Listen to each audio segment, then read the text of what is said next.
chosen ones, light workers, star seeds, empaths. Welcome back to Narc Surf Thriver channel.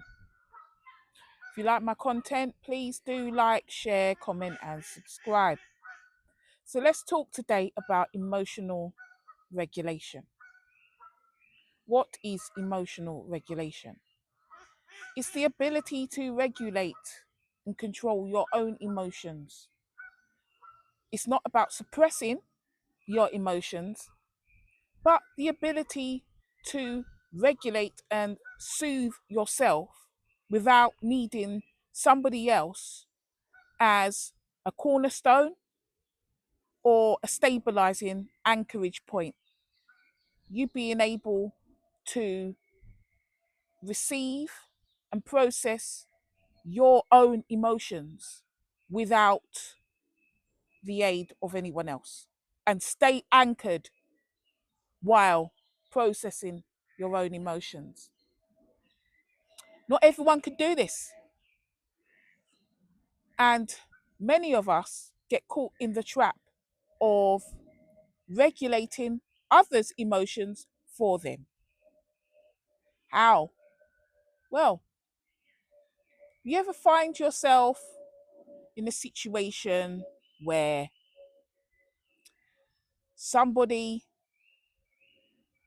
has an unresolved issue and you, the empath, chosen one, light seed, star seed, light worker, you can see that they're getting themselves into a state, and being the problem solver that you are, you anticipate what will happen if their emotions go unchecked and are not regulated.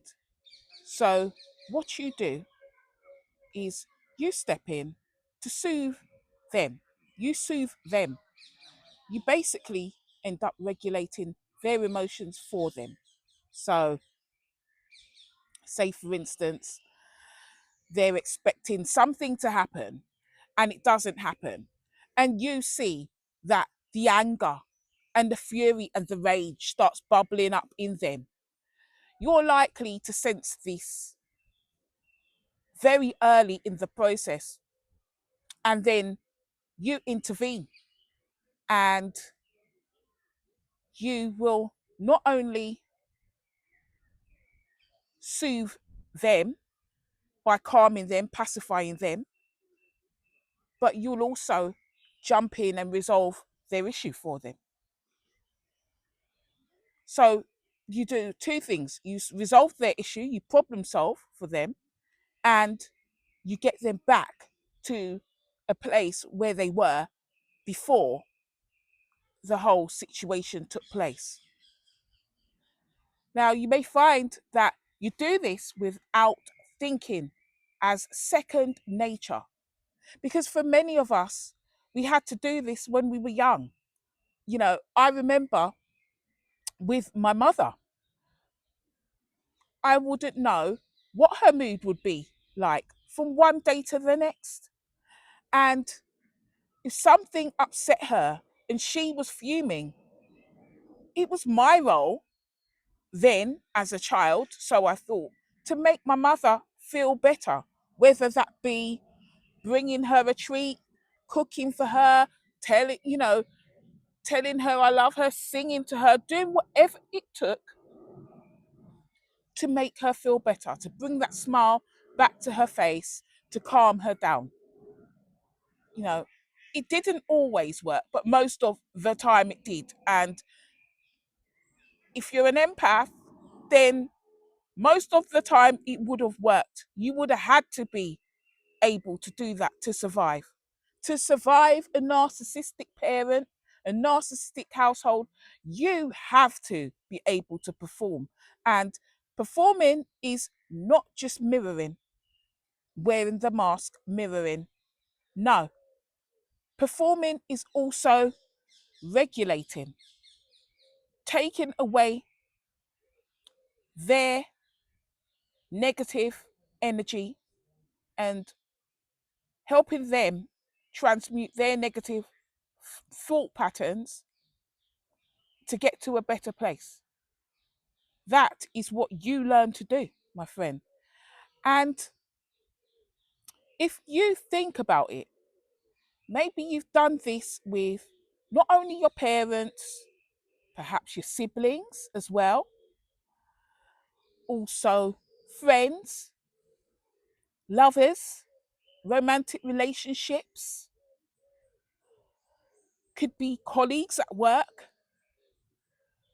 It could be many situations where you do this and you do it second nature. You don't even think about it. You just do it because you've been so programmed to do it from young. This is something that you've done for so long that you don't even realize that you're doing it. It's second nature. It's instinctual now. It's, this habit has been formed.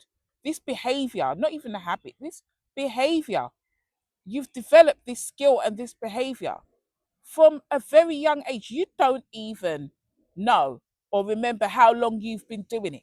That is how long you've been emotionally regulating others. My friends, it's a burden, a big burden. And you never realize how big that burden is until the burden is no more. Because while you're in it and you're doing it, you don't think about it. You just see an issue, you see a problem that is emerging. It is not even a full blown problem, it is something that you see, that you envisage happening, and you jump in and you resolve that. You resolve it. But you see, the problem is when you do this, you carry the burden of others. You are not responsible for carrying burdens that others are unwilling to unpack. You want me to repeat that? You are not responsible for carrying the burdens that others are unwilling to unpack. Say that as many times as you need to.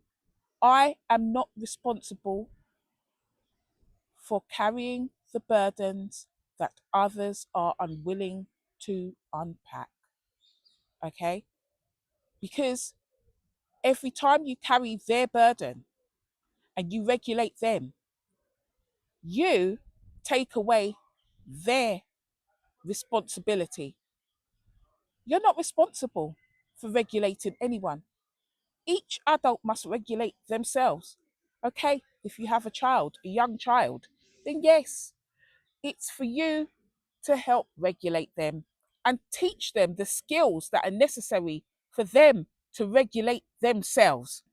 Okay? So that's part of good parenting, is teaching your child the necessary skills to be able to regulate their own emotions, soothe themselves, and not rely on anyone as a cornerstone, as a crutch to prop them up and to stabilize them and to anchor them. They should be able to ground themselves.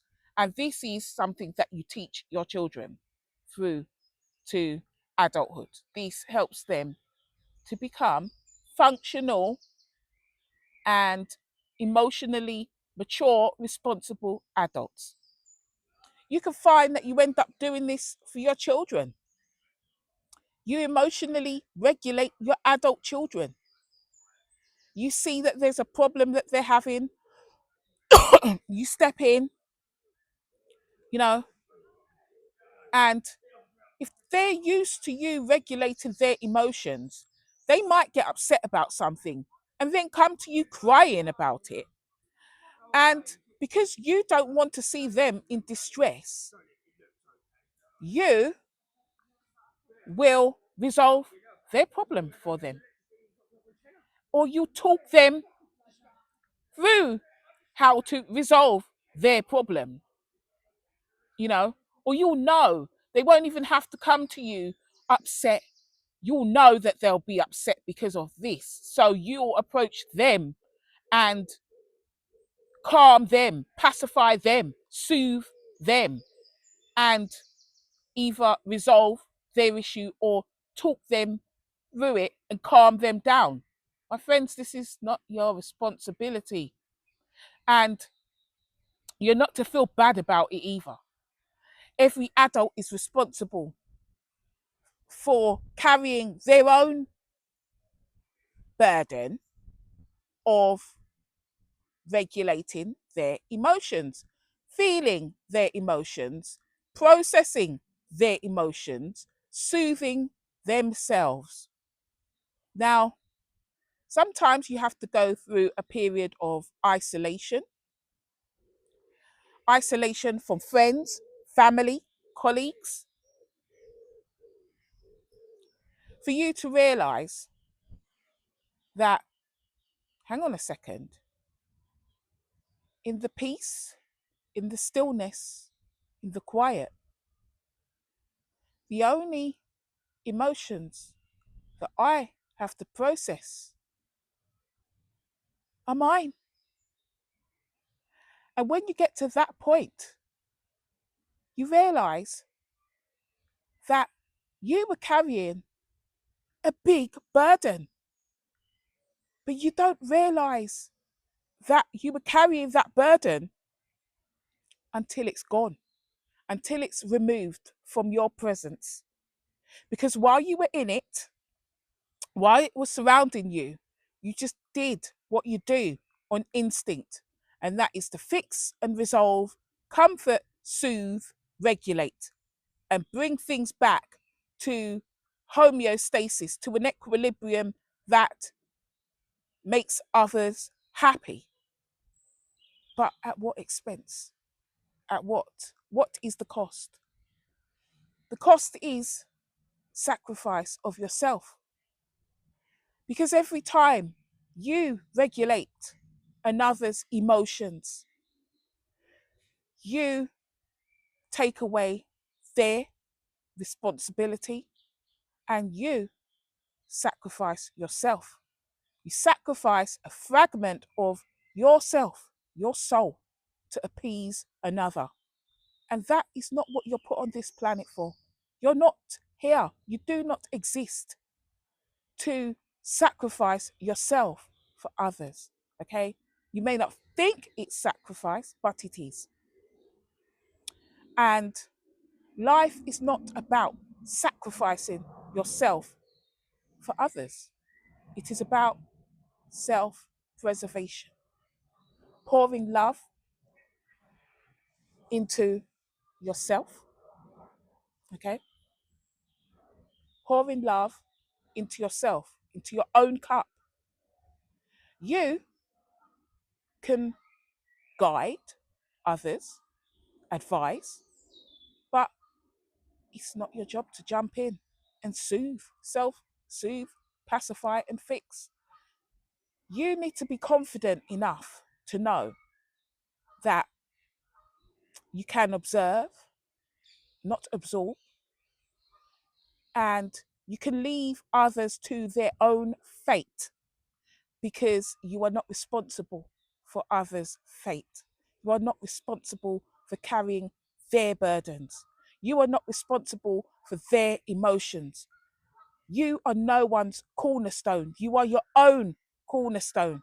The Creator did not put you here to be somebody else's cornerstone. You do not anchor those who are drowning. You are not anyone's lifeboat. You are the lighthouse, not the lifeboat. Others have their own ocean to cross, and you have yours. You can be a beacon, a light, a guide, but you do not jump into their ocean and leave your post, because the moment you do, you dim your light for them. So that's what I had to say today. My advice to you: you're not responsible for others' healing, emotional regulation. You're not the anchor to others. You can be a guide, you can be an example, you can help and love from a distance, but you also have to be prepared to let others drown if they are not prepared to help themselves.